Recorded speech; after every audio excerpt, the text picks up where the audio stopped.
you need to practice. The way I always say, follow the correct procedure, and you'll not harm the environment, and you'll end up eating good quality, healthy food. Yes. But if you ask me, from where I sit or stand, organic farming versus other method of farming or inorganic farming, I feel that even from the chemicals that are being used on both sides, some of them, all of them have effect. But if you look at the organic, it might be a little bit less, because remember, they are reusing some of these things. So they're also helping with waste management. I remember in the morning, I was telling Mwakio that we have a problem with waste management, especially in most of the counties in Nairobi. Look at Machakos County, look at Nairobi County. Problem with waste management. But if we try and separate this waste, we have the plastics, we have the ones that can be reused again, like potato peels, they can be used again. So you see now that has less effect as compared to, I just go to the agrovet, I buy chemical for spraying pesticide, I come, I mix, I spray. You see, I'm done. Then I throw the same plastic container that contained the pesticide. I throw it again. But you see, for organic, I am trying to recycle. If something is recyclable, I will recycle. Yeah. Okay. So for me, I think everything that happens, I weigh the pros and the cons. So you see, the one that has more advantages, then it's good for everyone else. But the one that has so many disadvantages, because I don't know if you remember, there was a time that the United Nations, they built a very large tap, a very large structure besides the sea using plastics. And all these plastics were derived from the sea. So you see how much dump we are dumping into the seas. And the seas, they clean themselves. So it just comes to the shore and the plastics are there. Clothes are there. These things are not, they cannot be recyclable because they're in the sea. But once we take them back, we can have plans for recycling these plastics. Yeah. So yeah, we are still waiting for our guests to join in this conversation. But one quick question I need to ask Christine is, there's a story I've seen of farmers are educating kids about agriculture to understand the food systems. Right now we are in the holiday season.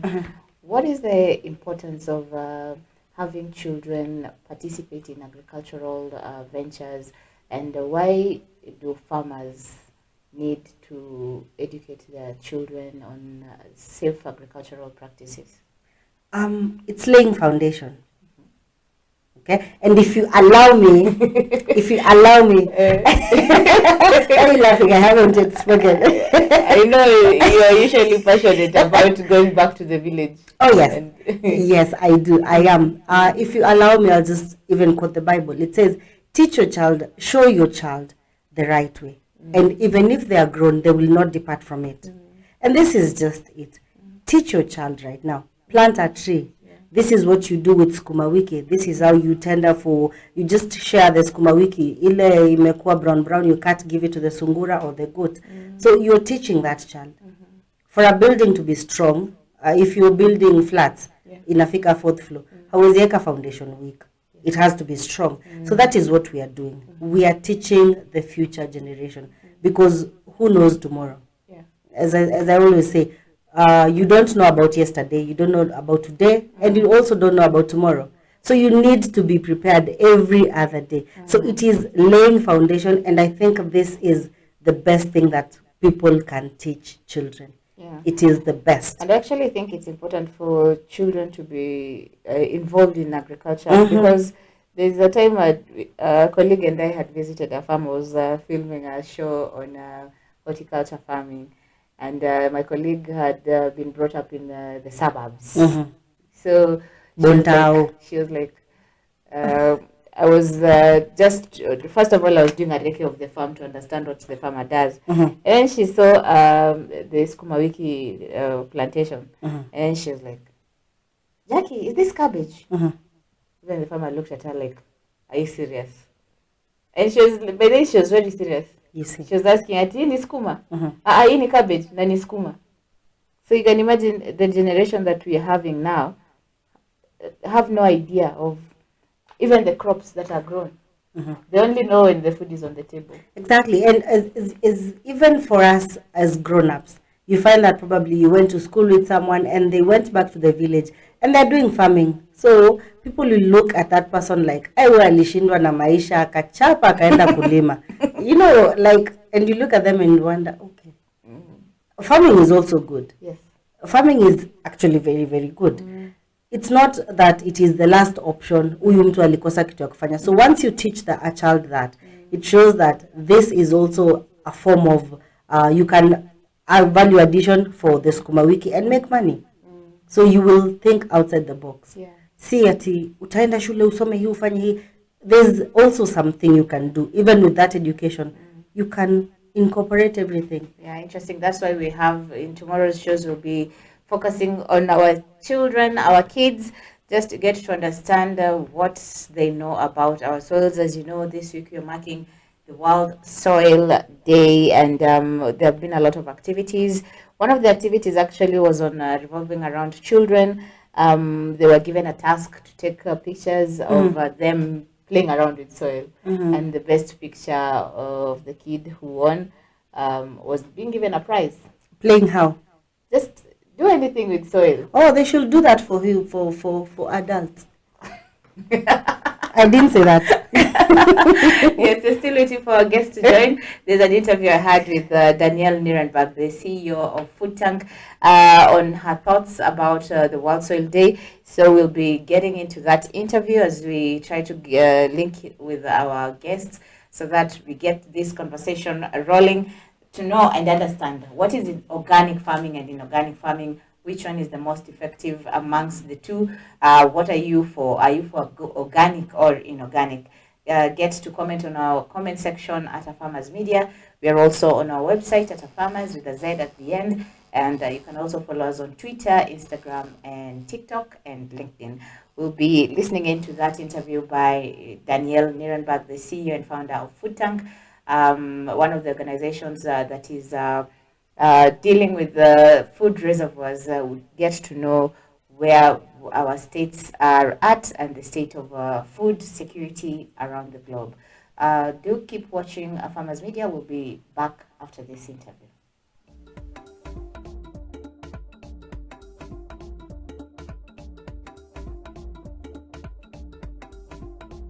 So I'm joining you from Baltimore, Maryland. Thank you so much for having me on the show. Happy World Soil Day to everyone. Recording in progress. Yes, so probably you can start by telling us a little bit about Food Tank, what you do, and today you're marking the World Soil Day. How did you celebrate it in Maryland? It's still early, so I'll celebrate it later. We have a lot of compost to get on our garden beds before it gets really cold. But yeah, I mean, Food Tank is a research and advocacy organization, and our mission is to really highlight stories of hope and success in food and agriculture systems around the globe, and activate, inspire, and motivate policymakers, businesses, farmers, and others to make change in our global food systems. Interesting. Now, what is the importance of marking such a day? Because just as you've mentioned, you're getting ready to get some of the humus into the soil. What is the importance of marking such a day, and how should people celebrate World Soil Day? You know, you can imagine, like World Food Day, people ate a lot of food. So how do we celebrate the World Soil Day? I mean, I think, you know, you say it so well in the title of this interview. Soil is where everything begins, right? And I think we have neglected our soils, at least over the last 70 plus years, by degrading them with artificial fertilizers and you know, not investing in soil health. And I think we're seeing the impacts of that now. So it's really important to mark this day and remember that soil is where the majority of our food comes from, about 95%. And that if we're not protecting our soils, you know, at least 30% of our soils are degraded right now, then we're you know, doing that at our own peril. We really need to invest in soils in the same way we invest in so many other things in our agriculture and food systems. We need to make sure that the people, farmers, who are responsible for stewarding our soils, get the compensation and the respect and honor that they need as well. So it's really interlinked with all of the other things that, you know, are going on in the world, whether it's the climate crisis or our health crisis. Degraded soils don't produce nutritious food. And so we need to protect our soil nutrients if we want to protect our own health. Interesting. Just as you've mentioned, today we had another webinar earlier today, and we were talking about the importance of soil health. And one of the speakers mentioned that farmers are one of the greatest people who are destroying our soils from the chemicals that they use, even the seeds. And right now we are having the issue of climate. You as a food tank, what are you advocating for farmers to practice so that we can actually help mitigate the adverse effects of climate change and also save our soil and environment? It's unfortunate that farmers are often blamed or villainized for destroying our soils or destroying other parts of the environment. You know, they are often locked into a system where they are forced in many ways to use artificial fertilizers. I think, you know, there's nothing wrong with fertilizers if they are used like they were intended to be, as medicine, if you will, to get farmers over a hump, to return fertility back to the soil. And then after that, you know, use more natural ways, whether it's compost or animal manure or cover cropping, to make sure that soils are nourished. But I think we've overused and misused fertilizers, and farmers have been encouraged to do that with things like subsidies in places like Malawi and elsewhere. If we invested in more, you know, sustainable practices, more regenerative practices to increase soil health, then we'd be doing ourselves a big favor and helping sequester carbon in soils. Soils have this huge opportunity to be a carbon sink, and yet we're sort of underutilizing them right now. And I think if we, again, can compensate farmers for sequestering carbon in soils, for, you know, doing things like planting trees along with crops, using those agroforestry or silvopastoral systems, that would really help make sure that we're solving the climate crisis in a way that also benefits farmers. Interesting. Looking at the current state, where would you say countries are at with regards to saving food? Because we have the issue of the war in Ukraine, there is the issue of prolonged drought, especially here where we are at in East Africa. Sure. Where are we at with regards to our food systems, and what should farmers do to increase our food security? And also talk about the need to check on soil testing and check on our soil health, so as to increase food in our baskets. I mean, we're definitely in a very precarious time for our food system.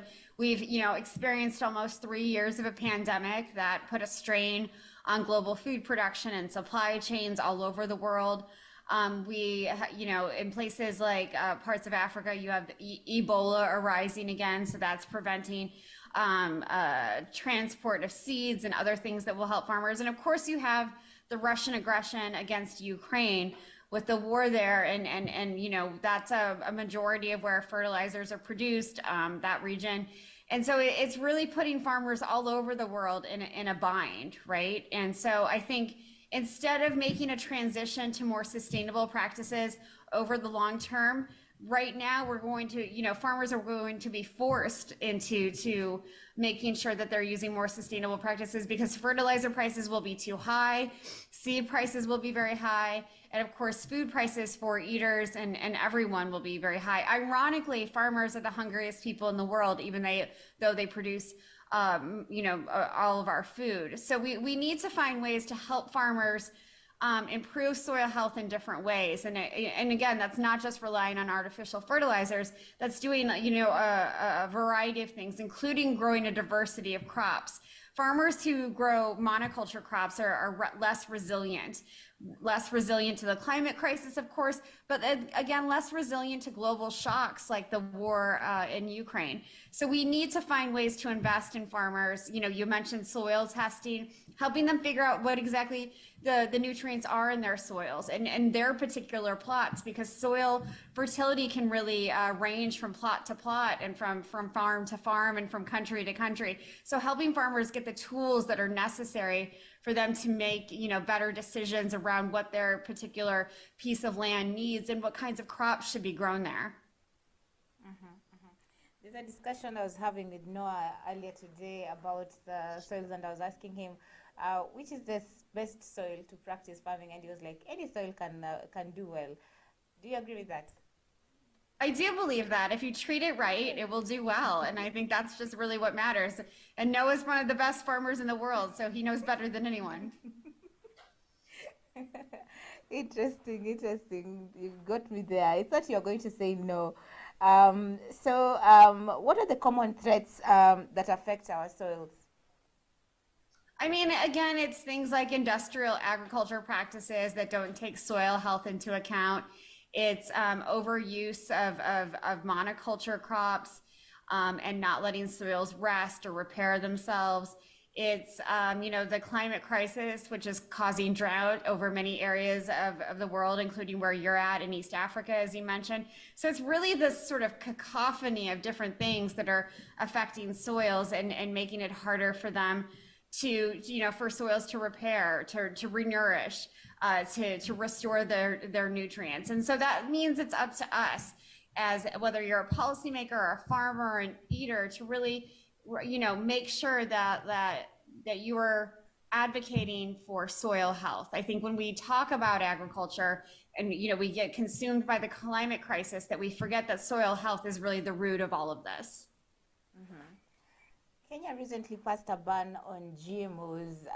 What is your take on GMOs? Because there have been so much information that has been going around where people are talking about GMOs cannot be planted with the same types of other crops. There is the issue of GMOs destroying our environment and also the soils.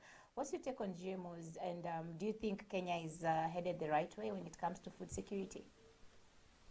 It's such an interesting question. I think the issue of GMOs, and it takes up all the oxygen in the room. People are either, a 1 or a 10. Nobody's in the middle about GMOs, right? And from my perspective, as somebody who has studied agriculture now for a long time, I feel like GMOs have not lived up to their promises. They were supposed to reduce agrochemical use. In fact, they have helped increase it, things like glyphosate.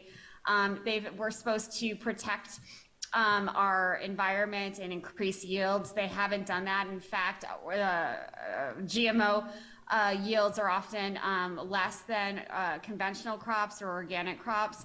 And they haven't made farmers money, which I think is an important part of this discussion.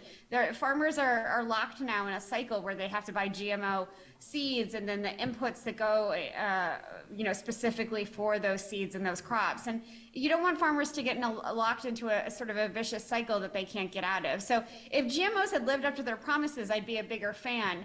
But so far, I haven't seen them live up to their promises. And I think, Kenya is making a decision that, has been criticized widely, but I also think, it will help increase the ability of farmers to make their own decisions, right? Farmers should not be forced into using GMOs or not, but I think banning them for now is probably a decision that works for the country.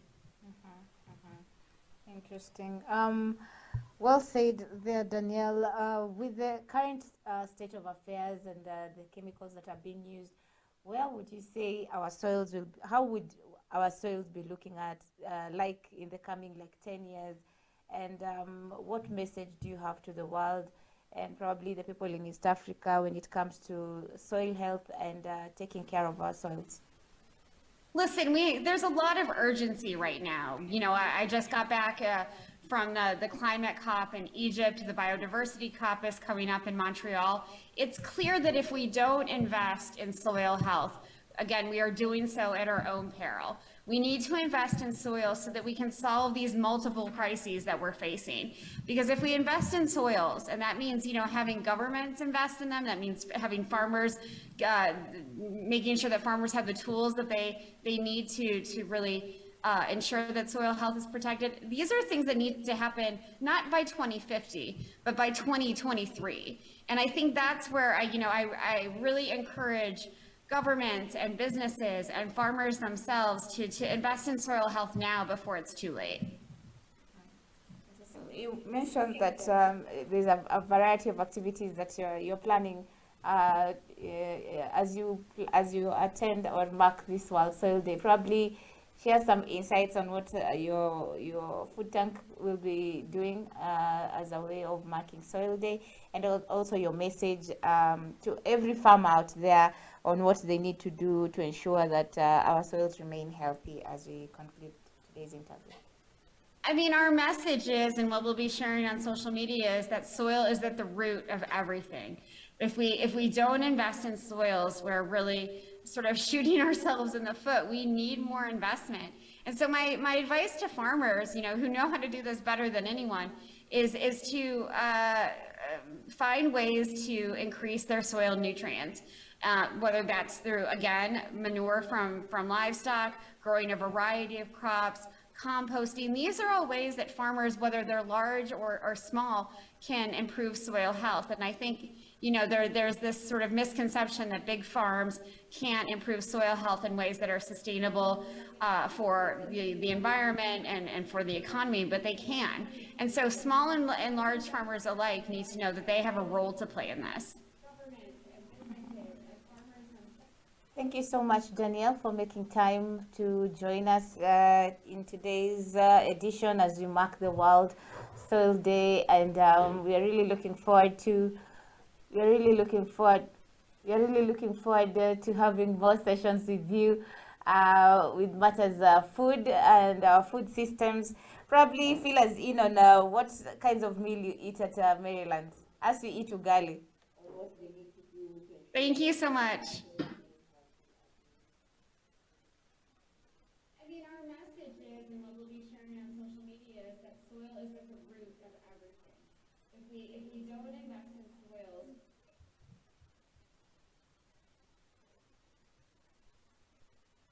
okay, so that was Danielle Nierenberg, the CEO of Food Tank, and we were talking about soil health and the importance of farmers and the world at large, the importance of all the people taking part or taking care of our environment.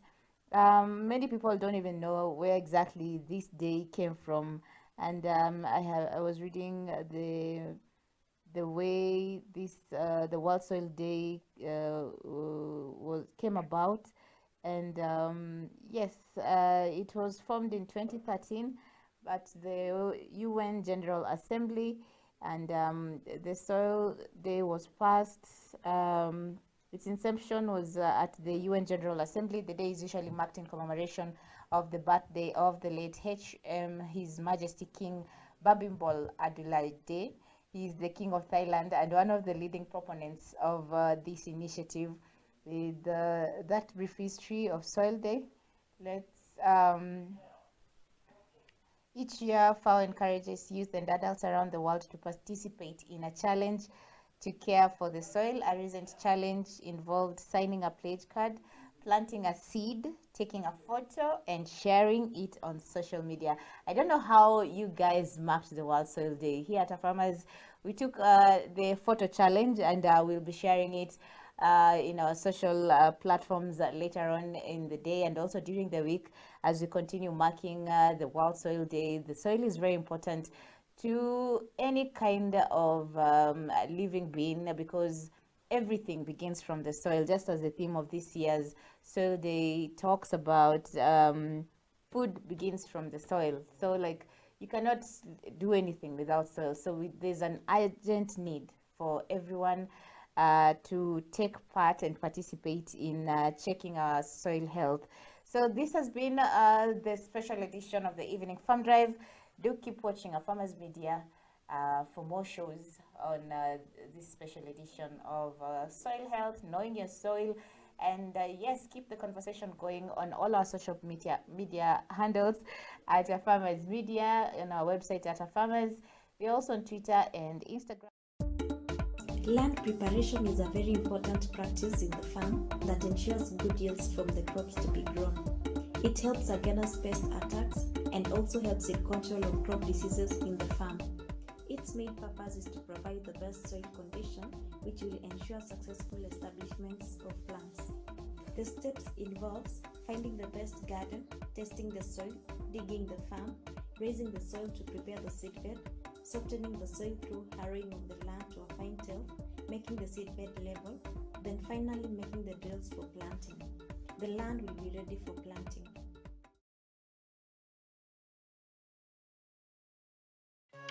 A nursery bed is a small area of a yard or garden that's used for growing certain selected plants. The goal of a nursery bed is to grow young plants to a certain size at which they can be easily transplanted. A nursery bed can also be used to evaluate plants to see if they are worthy of planting in the larger garden, to observe their growth, habit, and color, or watch them for pests and diseases. A nursery bed is especially helpful for vegetable gardeners practicing succession in planting, in which a steady supply of fresh produce is maintained.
We're joined by one of our agronomists, who is Christopher.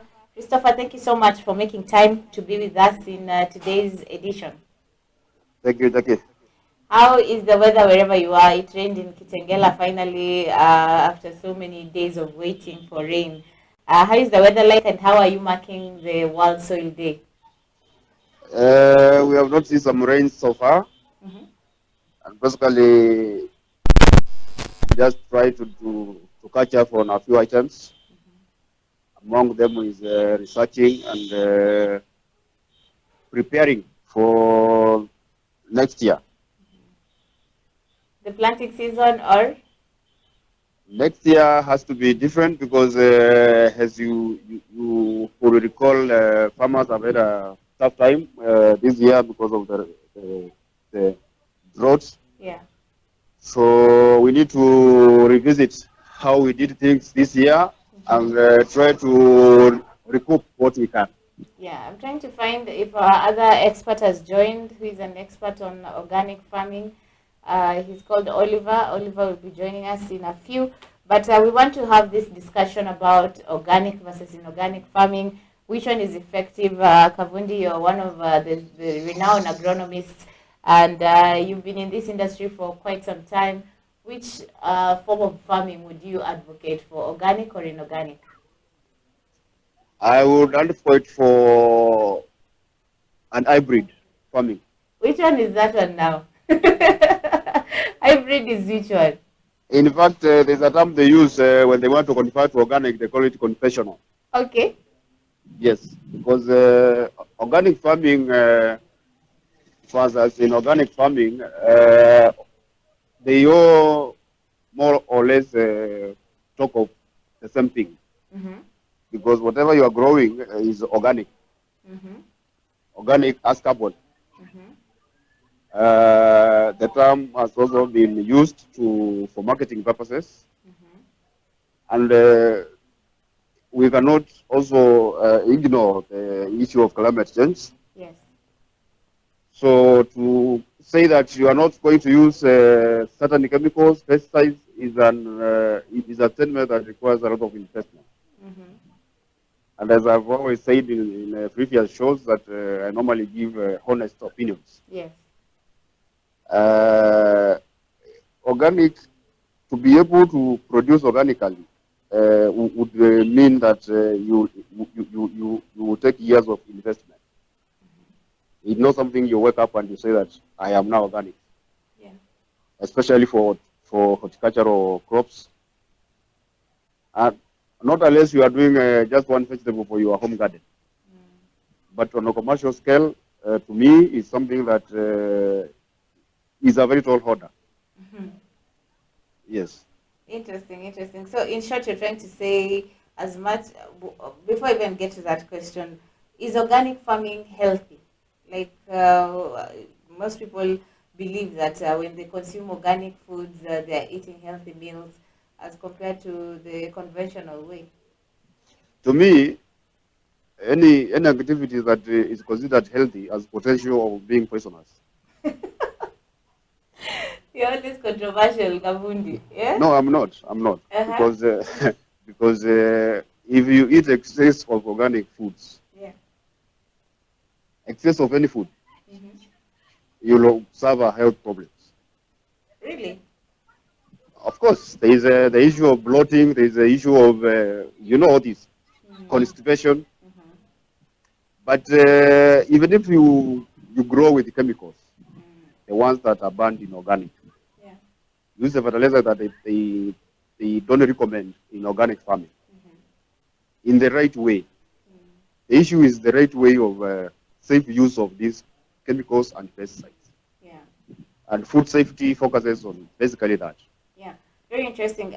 But what would you say is the difference between organic and inorganic? Because I'm assuming for any particular crop, they require this particular nutrient that they get either organically or inorganically.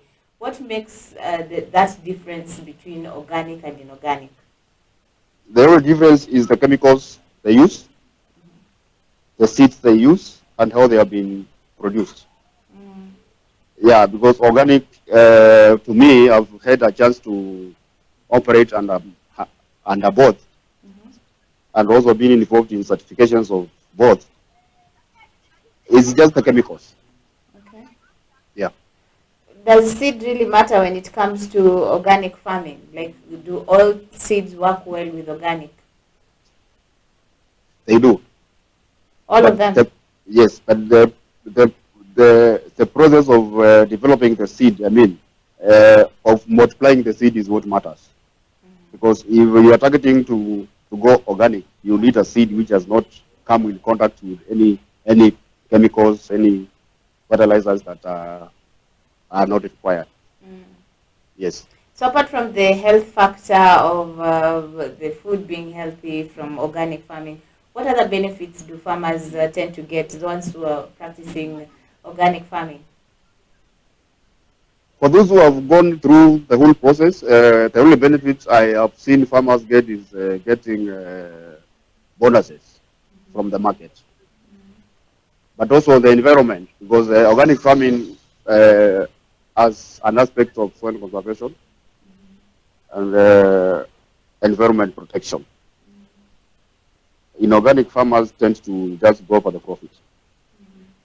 Yeah, but that narrative is slowly changing as farmers adapt to the KS standard that the ministry is pushing for. Yeah. Interesting, interesting. So, having done both organic and inorganic farming, which one would you say is the preferred kind of farming that smallholder farmers should probably venture into? I would not tell a smallholder farmer to go to organic farming. Why? Unless he has some financial backing somewhere, some money somewhere to boost him. It's very expensive. Really? Yes. I thought you just get the red worms from the humus and then you just start composting and you get your organic. How do you grow the red worms if you are buying a liter at 178 of petrol? How will you irrigate the material that the worms will be eating? Will you irrigate the worms or will you irrigate your cabbages? Those are the factors to consider. Just some basic details on how the organic farming is done, the cost involved, because people tend to look at the end products. Yes. But to have the product ready, cash go up. Interesting. And when it comes to the issue of safe use of pesticides, would you say organic farming is environmental friendly, or are there some misinformation that is entailed there whereby farmers are fully not aware of how they need to spray their crops when it comes to organic? Because at the end of the day, there are still some chemicals contained in the organic, like the vermiculture and the vermicompost that needs to be diluted. Well, which information or misinformation do farmers have that you can share with them when it comes to safe use of pesticides and herbicides? Safe use of chemicals has to be adapted across board. Either you are doing organic or inorganic, because even your own home solutions, if you don't use them safely, they will affect your crops. They will scorch them, they will desiccate them, they will disrupt their transpiration and their growth. So safe use is very key, and there are a lot of institutions that advocate for safe use. One of them is PCPB. They do that through the labeling, require that labels indicate safe use and how to handle the pesticides. We have SOCA, an association of agriculture professionals that advocates for safe use. So it cannot be ignored. You cannot say that I'm doing organic, so I don't need safe use. Yeah. Yeah, interesting. But as much as compared, you mentioned the fact about the issue of organic farming being costly, but compared to conventional farming, how expensive is it if you're comparing organic versus conventional farming? Organic is expensive than conventional. Really? Because, because in conventional farming, If something goes wrong, you spray maybe a chemical and it burns your crop, you can instantly uh, uh, make amends. But organic, if something goes wrong, you will have to take longer because maybe sometimes you start the whole process again. Yeah. So that's why the organic foods are usually expensive. Yeah, because to grow them, as I've told you, is quite a task. Yeah. And when you look at the nutritional value of either crops, either the ones that have been grown organic or the ones that have been grown inorganically, which ones contain more nutrients? Because I'm imagining from the explanation you've given, the organics have more nutrients. Or No. am I wrong? A maize cob is a maize cob. Either grown organically or conventionally.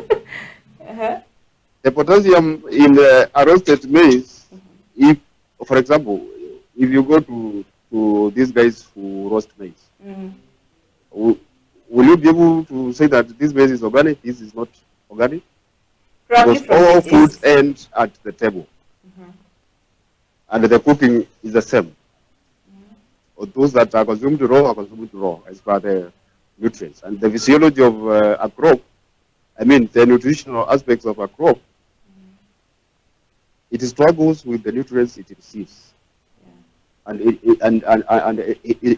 keeps the nutrients that it is engineered to keep. So somebody telling me that conventional grown crop is less nutritious than organic one. Huyo tutakosana tu. Nakudanganya. Hiyo ni wrong. Okay, interesting.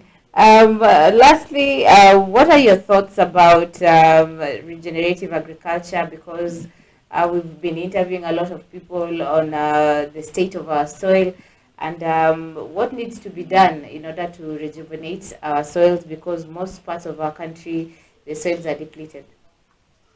From where I stand, the only way to generate our soils is to let them regenerate themselves for at least 5 years, 5 to 10 years. 5 years?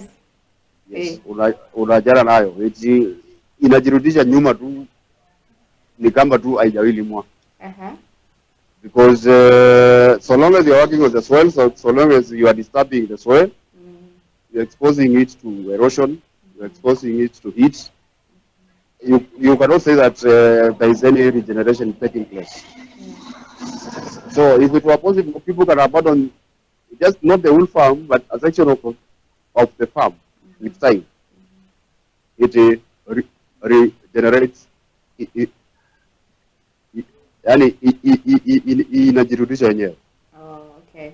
Yes. Yes. So your message to the public and our viewers who are watching us today, what would you tell them with matters protecting our soils and being our own advocates when it comes to issues surrounding soil pollution and degradation, land degradation? What message can you tell the farmers, being one of the senior agronomists we have following our page? I would advise anyone listening to me now that first you need to study your soil. You need to incorporate soil scientists to do soil profiles, so that they can inform you the extent of damage to your soil. You cannot regenerate what you don't know the extent of damage. Just like you cannot be attended to a doctor before some tests are done on you. And sometimes people might get into regenerative farming whereby they are harming the soil more. But basic principles is you minimize soil disturbance, you minimize loss of topsoil, and if possible, ensure your farm or your soil is covered. It's not exposed to elements of weather. Yeah.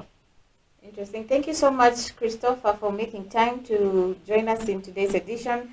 We'll be looking for you for more insights on matters to do with agriculture. Which crop are you looking at growing in the next season? I'm going for sorghum. Sorghum Yes, in Makueni.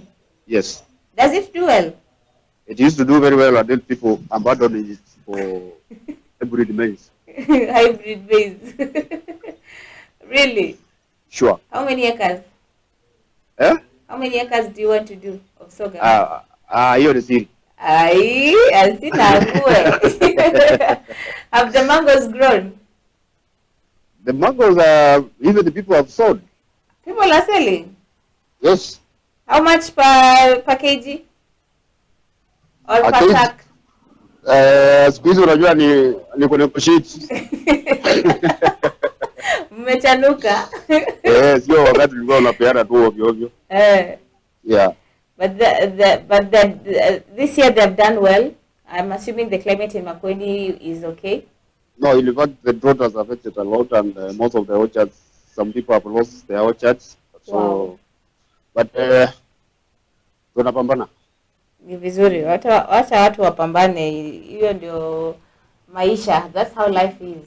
Yes, yes. Yes, thank you so much, Christopher, for making time. We'll be looking up and looking for you for more insights on matters to do with agriculture. As you heard, he's planning to venture into sorghum farming. We're still trying to get a hold of other guests and experts. He's called Oliver Swani, who is an organic farmer. He's done various kinds of organic farming. He's done redworms, and he'll be joining us a little bit later during the show to share insights on organic farming. But as Christopher has just mentioned, organic farming is, well, it's good, but it's more expensive as compared to conventional farming.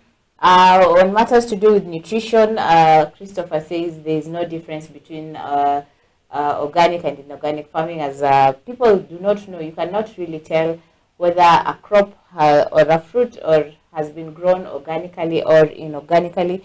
As we try to get a hold of Oliver, let's take a look at some of the stories that we have. Before that, let's pay some bills. There's this campaign you're running by Markup on aflatoxins. How well do you store your crops? Because we know aflatoxins affects mostly maize, peanuts, macadamia nuts, and spices. And this campaign by Markup will be looking at aflatoxins on peanuts, chilies, and other kinds of spices.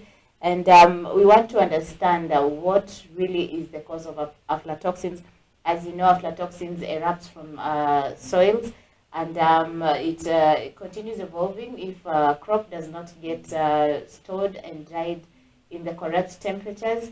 And yes, so we want to understand this, and this coming week will be rolling out this campaign, interviewing farmers who are practicing groundnut farming and peanuts and macadamia nuts, as well as chilies. How do you store your chilies to avoid? I'm really interested on the chili one because I'm thinking probably chilies are the pepper. You know, the Nigerians say pepe soup.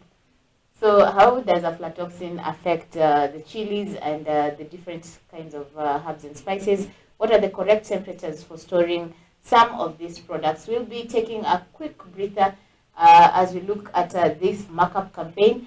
Coming up shortly, we'll be talking to Oliver Swani on his thoughts on organic and inorganic farming, why he prefers organic farming, what kind of organic farming is he practicing, how viable is it, the nutritional content of the crops he's done and he's ventured into, and we'll get to understand more on the benefits, on the effectiveness of organic farming. Keep watching our Farmers Media. I'll be back shortly.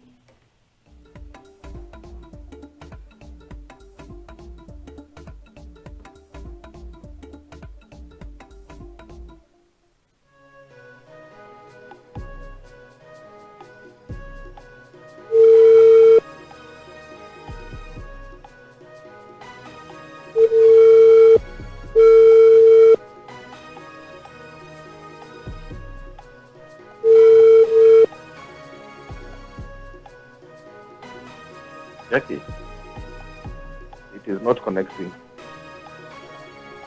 It is either up.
Agriculture is the art and science of cultivating the soil, growing crops, and raising livestock.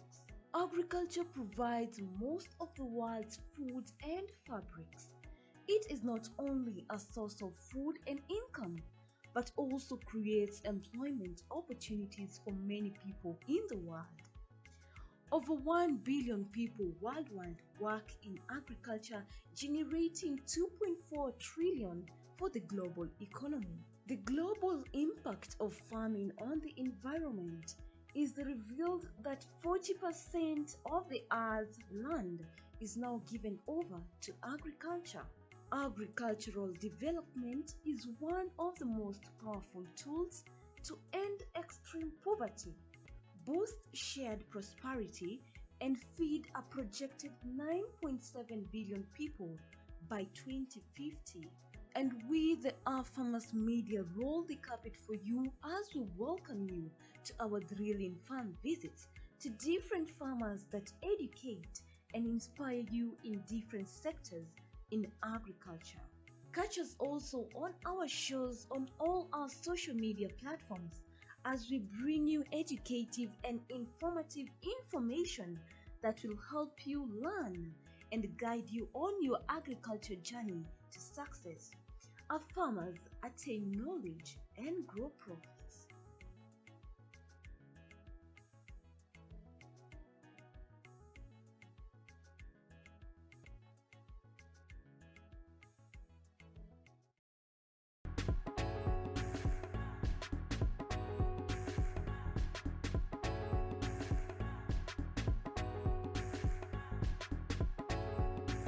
Farmers is the home of Africa Farmers Club and by extension African farmers.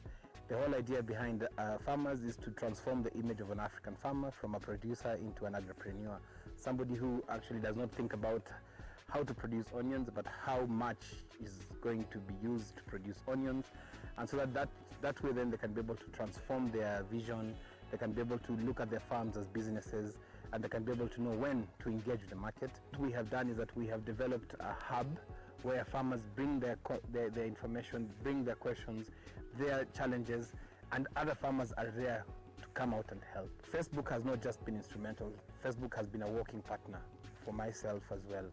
And Facebook has actually transformed the way we relate, an open platform.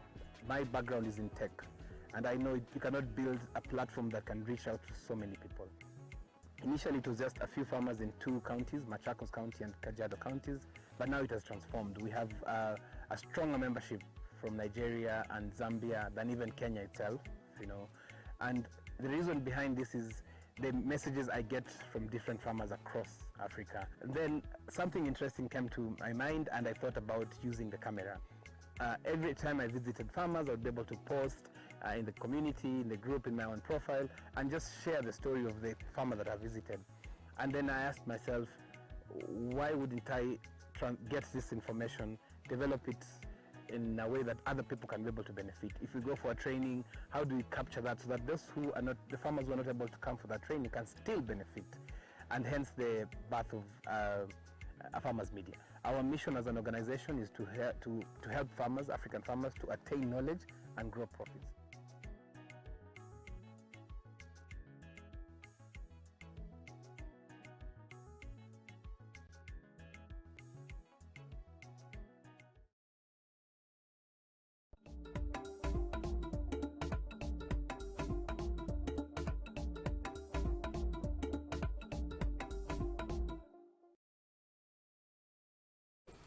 And welcome back to the evening farm drive with me, Jackie Moore. We are into the third section or sector or part of our evening farm drive show. And today we are talking about matters to do with organic versus inorganic farming. We've had a lot of insights starting from Christine and then Christopher. And now I'm joined by yet another guest, Oliver Aswani. Oliver, thank you so much for making time out of your busy schedule to join us in today's discussion. Tell us a bit about yourself and what you do for the benefits of our audience.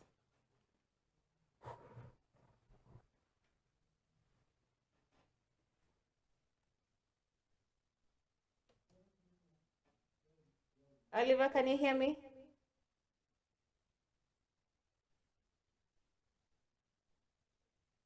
Oliver, hi. Can you hear me?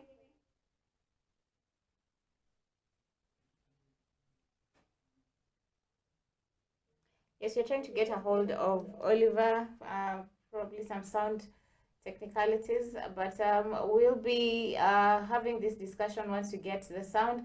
But as I mentioned earlier, we are discussing matters to do with organic versus inorganic farming.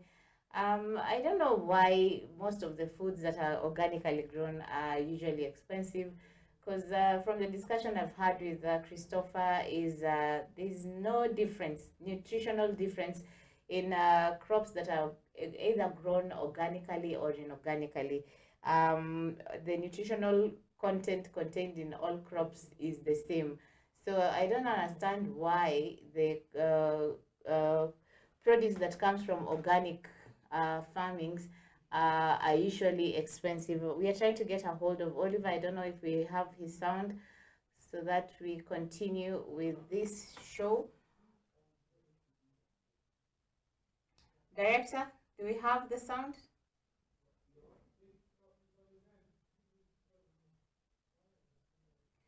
Yeah, so we are trying to get a hold of Oliver to fix the sound so that we can have this conversation.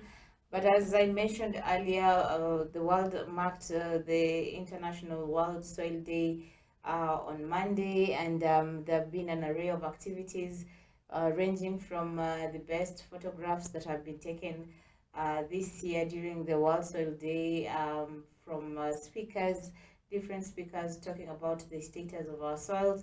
We'll be taking a short break. We'll be back with Aswani to have this conversation going. I don't know if Aswani, can you hear me? Oliver, hi, can you hear me?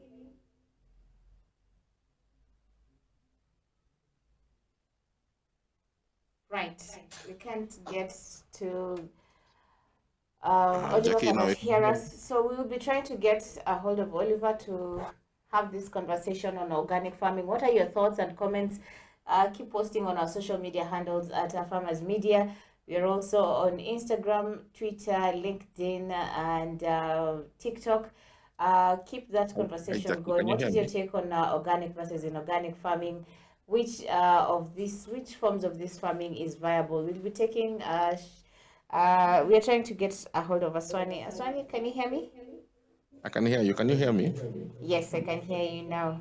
Okay. Yes, I'd asked you to introduce yourself for the benefit of our audience who don't know you. Who is Oliver? What kind of farming do you practice? And why did you choose that kind of farming? My name is Oliver Swani, and my siblings and I farm in Western Kenya. Our farm is called Asili Organic Farm, and we do pretty much mixed farming. And part of what we do, we have earthworms that we rely on for organic fertilizer. We also have our dairy and our chicken that supplement that. But the conversation around organic is a little bit tricky because what the farm needs, I think, needs to be like a balance between synthetic and organic, because organic in its own right cannot supply a big farm. You require tons and tons of organic fertilizer, assuming you're using manure to put on your farm. And this again will not necessarily maybe give you the right kind of nutrient requirements that you need. So what we have learned is that organic is applicable in small scale. So if you're doing like a kitchen garden, if you're doing like a nursery, you can probably rely on something organic. But if you're actually doing large scale commercial farming, it becomes very hard. And I'll give you an example that India has the most number of cows in the world.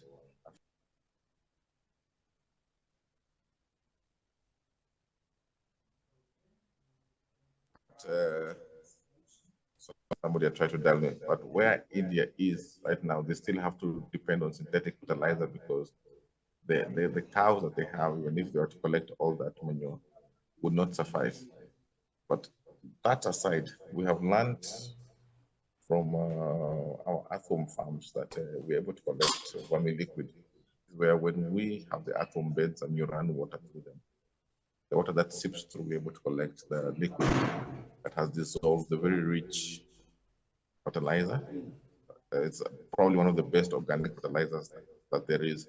So that we use as a liquid fertilizer. And this at least is easier to stretch.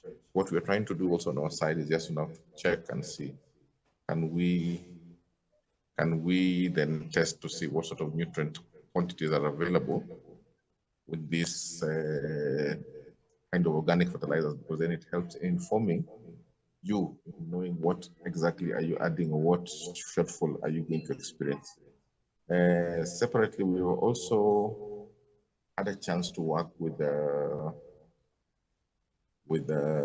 seaweed fertilizer. So the seaweed fertilizer, and probably if you're closer to Western Kenya, there's a plant with the yellow flower. It's called Tithonia.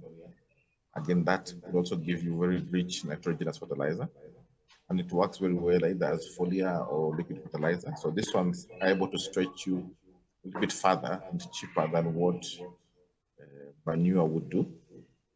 And one last one that a lot of us probably don't consider, and it's readily available to Kenya. So this one actually you can do it on a large scale.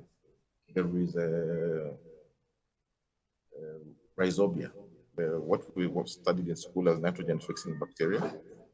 This, the beauty of it is you apply to the seed and you plant the nitrogen fixing bacteria, input a lot of nitrogen into your soil. So that is one of those few that you can actually do commercially in Kenya. We have brands like Biofix from fertilizer that will be able to get you that rhizobia. So these are the few options that are available to us. But in essence, by the time you get the required nutrients for organic fertilizer, it's a big challenge. Hence why you find even with the quantities required in your farm, getting it, spreading it, and doing all those things. That is why organic fertilizer or produce from organic fertilizer is twice or thrice the price of regular food grown with synthetic fertilizer. Interesting. You've mentioned a couple of organic fertilizers that you've ventured into. I've heard of the seaweed fertilizer and the rhizobia. I'm very interested and eager to know about these ones. I've never heard or seen them. But before we get into these kinds of fertilizer, what are the effects of organic farming on our soils? Do they regenerate the soil? Because we've had issues of safe use of pesticides. Some farmers probably are misinformed on how they need to spray their crops on their farms and how they need to apply the fertilizers and herbicides on their farms. Probably, what are your thoughts on the effects of organic farming on our soils, and what, in your take, is the current status of our soil? So current state of our soils are largely damaged. And this is also just not necessarily from use of organic fertilizer, but from use of the synthetic fertilizer. And the bigger problem is that we, over the years, have just been applying fertilizer without understanding what our soils need, what quantities do we need to add, how do we manage that. So, for example, if you go to the sugar belt, the maize belt in Western Kenya, the soils are very acidic because DAP has been pumped into those soils year in, year out. So you find in places where people started liming. But the correct step in this regard would be people need to start with soil tests. So start with what does your soil have, what does your soil not have. Then correctly should be the fertilizer needs to address this deficit based on also what crop you're planting, so that sometimes you don't necessarily have to push too much of one thing, but your plants will only absorb X and the rest will go to waste, will remain in the soil, and then that complicates the soil equation. So when we're saying organic in its own right is good for the soil in that it is biodegradable. by and large, it doesn't mess up the chemical equation of the soil. But again, you also have to be able to understand that sometimes when you're applying organic, sometimes if it is not cured nicely, for example, if you're taking manure from your cows and your goats, it's not cured nicely, you can introduce a lot of new weeds into your shamba. So the process of also just making sure that your organic manure is ready for the soils is important. In terms of transmitting pathogens, not so sure how that would come across, but maybe again, be it plant pathogens, it is possible because sometimes, yes, the animals that are grazing, if you're going out there and grazing and going through A, B, C, D, they might be able to introduce some of those pathogens into your soil. So the process of making sure that your fertilizer has cured properly and stayed, you've turned it around, it has cured, it has heated. That is one step. With organic fertilizer, again, you probably also want to check the health of your soil. So soil health and soil nutrition are very different. Soil health is all about the number of nutrients and micro nutrients existing in your soil. So the earthworms, all these things that burrow and aerate your soil and everything. So you can actually get a balance of both. Because a very good indicator, actually, the test they do at the end, a good indicator of healthy soil is if they tell you bury old jeans on the ground or your old underwear. After 6 months, you remove it and it has holes. It shows you the soils are alive, the soils are healthy. But if it comes out as it were, it shows you there's no life underneath. And this life that happens underneath is what also helps in making sure that your soils are active or productive and you can rely on them. So your second question was on this other fertilizers, the seaweed fertilizer. You can do the same. You can make the same kind of fertilizer with a plant called Tithonia. And then you are asked about the rhizobia. So the seaweed and the Tithonia, these are plants that are rich in microorganisms, the nutrients that the plants need. So what happens is that they're soaked in water over a period of time, that the water absorbs a lot of these nutrients. Then this solution is concentrated, whereby you just then add parts into your knapsack.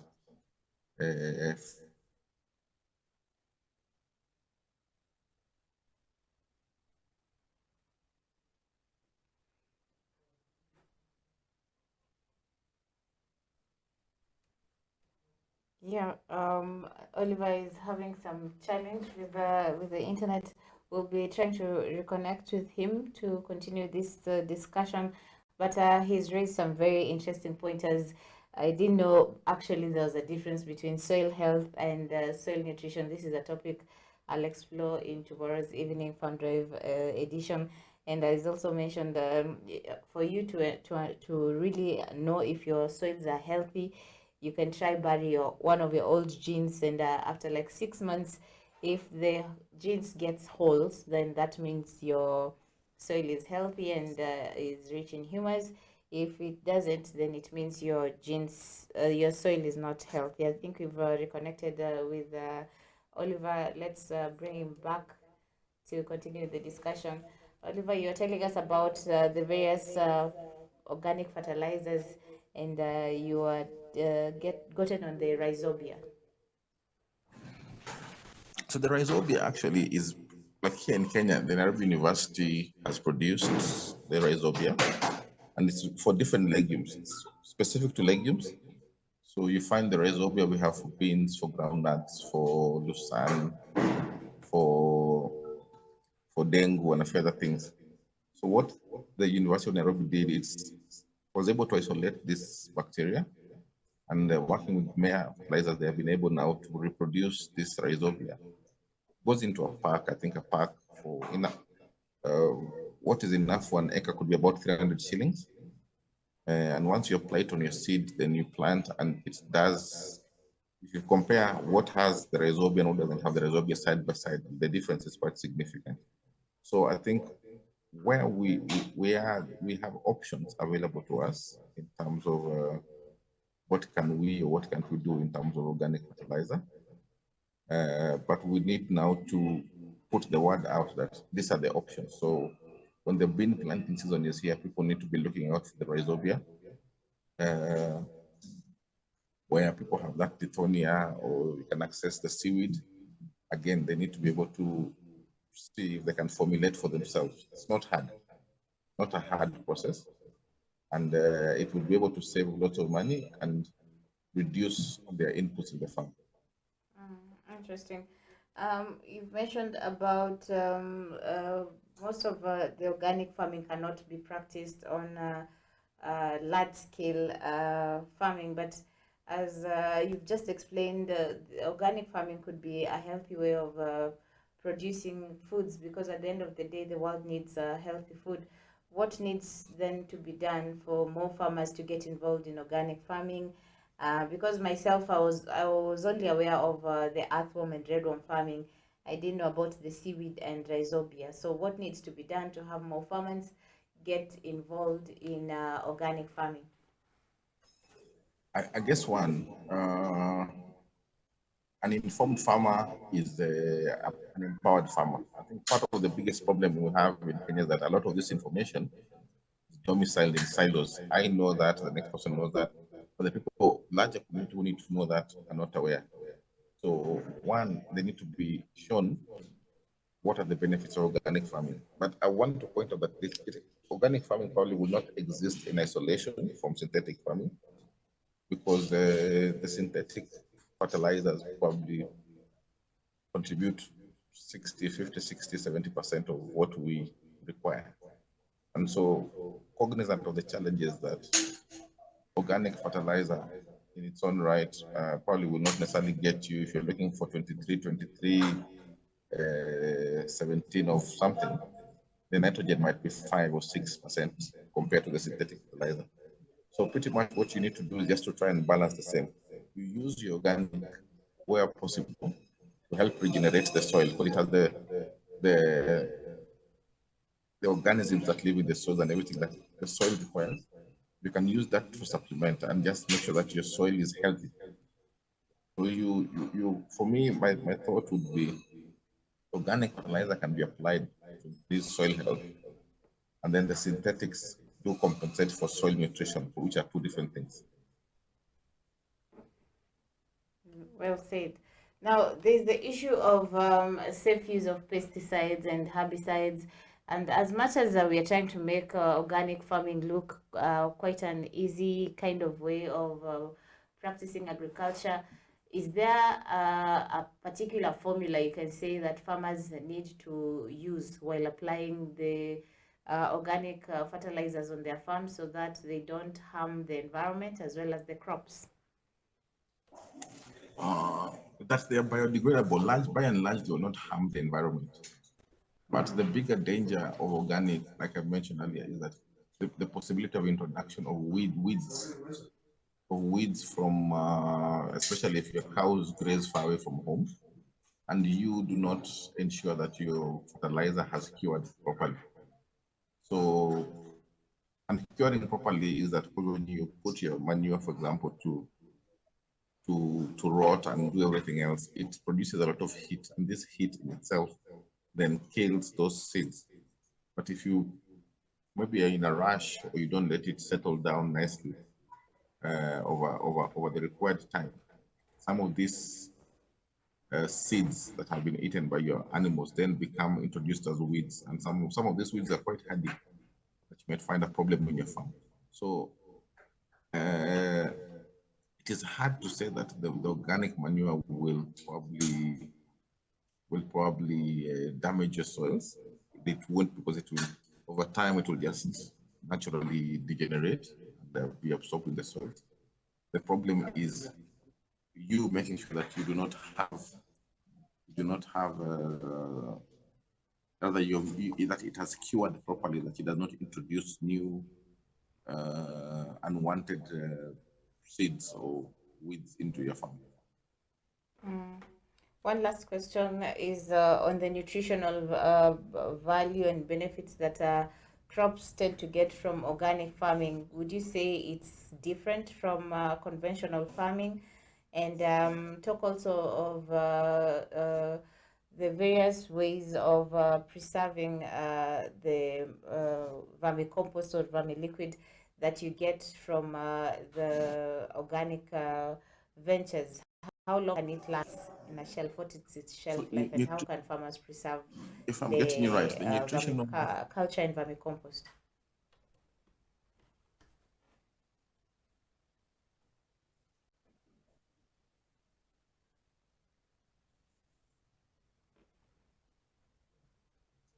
Okay, I will talk about preservation of both manure and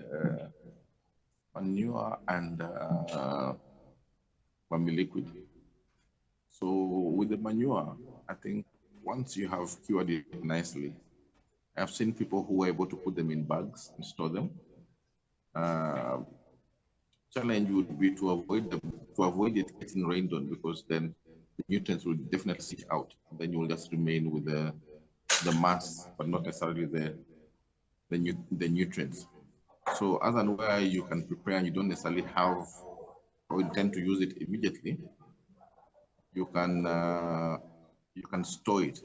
But I've seen also in countries like in the European countries, they have this thing where some of them who have big farms of 800, 900 cows, and they're able to collect tons of manure. They have also a thing they do that they say you can only spread your manure up to this time of the year.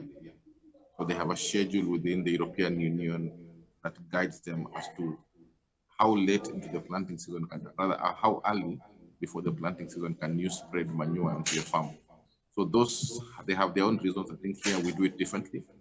Here I know sometimes we use it for planting, or we use it if you're planting perennial crops or trees. Again, you probably want to boost the nutrition with that. For the liquid manures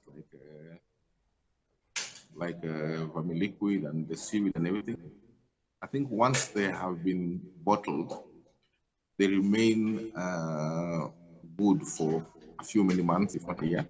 You probably not tested physically what is the shelf life of it, but you're able to use it continuously over a few many months. And probably what also helps is that sometimes when, like us who are producing it, we have a constant supply. Every so often we're able to harvest vermiliquid. We have a constant supply. So you who does not have, it comes in handy at different points of the planting. So whether you want, because we use it mostly when we are either germinating or we are trying to push for leaf growth. So once you have achieved that, again, I think it becomes easy for you to let the plant now just succeed on its own beyond that point. Well said. The world marked the International Soil Day this week on Monday, and the status of our soil is one that is wanting. What is your message to other smallholder farmers just like you as we look forward to many years of farming? What advice can you give farmers as we continue with our series on saving our soils, because this is where food begins? I think for farmers, two things they need to do. First, they need to invest in themselves. They need to invest in knowledge and trying to understand how things happen. How does their soil produce? What hinders the soil from producing? How can they improve the soil they're producing? So that initial investment in themselves in terms of seeking knowledge becomes critical, because that is the information that will inform the farmer on what to do with the soils. Sometimes, you see people who have been told, do this, do that, without understanding why. So if you're able to now position yourself in a way that you're constantly seeking knowledge, and then this knowledge makes sense to you, that you're able to apply it. So for me, the biggest gap in terms of the kind of value, the kind of output you're getting, the kind of the state of our soils, just boils down to available information. A small-scale farmer needs to know that this farm is his investment. They need to understand sometimes, maybe, for example, with proper nutrition, proper fertilizer, and if you're taking care of your farms, they can harvest between 30 to 40 bags of maize per acre. They're probably doing 8 to 15. So in this scenario, you find what the experts advise: if you get your soils right, everything else will be right. If you get your soils wrong, no matter what the experts say, if you get your soils right, it is possible to achieve these numbers. But if you do everything else right and you ignore your soils, you will definitely never get close to those numbers. So I think for the farmers, they need to know what is the potential of their soils. I think from the maize belt, people need to be working toward the target of 40, 45 bags per acre. And then now they're able to answer the questions. What do I need to do to achieve this? What do I need to do to my soils? What kind of seeds do I need to have? What sort of regime in terms of management do I need to apply? Because we are definitely shooting way, way below our potential. Well said. Thank you so much, Oliver, for making time to join us in today's edition. Probably, could you share your contacts with some of the farmers who would like to connect with you and learn more about organic farming? Where can you be found? Probably also mention where your farm can be found so that if farmers want to visit, they can plan for a farm visit and training on organic farming. Our farm is in a place called Lugari in Kakamega County. And what we do there right now, we are doing dairy, we're doing poultry, we are doing avocados in terms of growing avocados, and in terms of an avocado nursery. We are working on indigenous tree nurseries. You see, the government is doing a drive to encourage us to plant more trees. So we are working on an indigenous tree nursery. Like you heard, we have earthworms that help us in a lot of our compost and organic fertilizer. We have something called black soldier flies that we raise to feed our chicken. And so, yeah, that is us. But then separately, what I also do on my day job, I'm working to consolidate a lot of what the farmers are doing through an organization called the Agricultural Communicators Network. I am of the opinion that all of us in our different day-to-day activities, we have a story to tell. So if you're doing something and you're failing, you're doing something, you're succeeding, you're doing something, or you're looking for someone who does, I'm looking to get all of your stories together and publish like a weekly newspaper, the Ag Plug magazine. But this basically just tells us our stories. I think the things that you're hearing me saying, I've also heard from somebody else. But if we have a space where we can all share all this information, it becomes easy. I can be reached on phone or WhatsApp. My number is 0736, repeat 0736 98 9424, and my email is oliver.aswani@launchpad, which is launchpad.co.ke. oliver.aswani@launchpad.co.ke.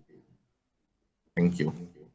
Nice. Thank you so much, Oliver, for making time to join us out of your busy schedule. We'll most definitely try to get to the farm. I'm really eager to see the new fertilizers that you've mentioned, the seaweed and rhizobia. I know of the earthworm and redworm. I've also seen black soldier fly.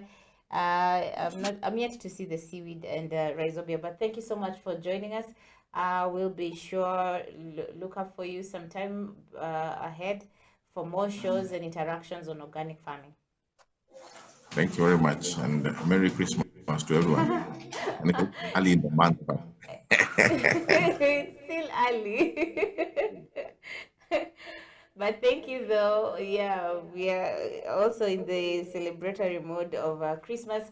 That has been Oliver Swani, who does organic farming, and today's show has been great. We've really learned a lot on the benefits and the effects of organic versus inorganic farming. As much as many people would love to practice organic farming, it has come out loud and clear that organic farming is quite expensive.